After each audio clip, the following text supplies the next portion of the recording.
Mga birds, nandito nga pala ako ngayon sa sa Kutkot Basay. Ayan. So lakad-lakad muna tayo dito. Tapos yun, meron ako nakita dito isang pawikan. So malaki na sana siya. Kaso lang medyo hindi na ayan o. Wala nang buhay.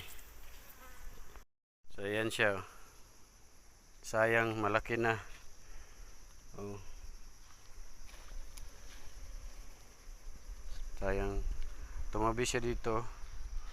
So pagkakaalam ko kasi dito last year or mga 2 years ago, mayroong pinakawalan dito sa Bungalunan. So which is katabi lang dito na lugar.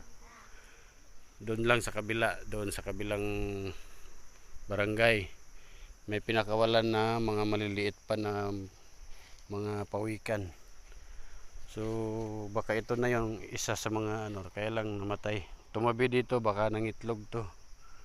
Tapos nasugatan, hindi na siya hindi na siya nakabalik sa tubig. Hanggang dito na lang siya. So sayang no, malaki na sana. Ayan.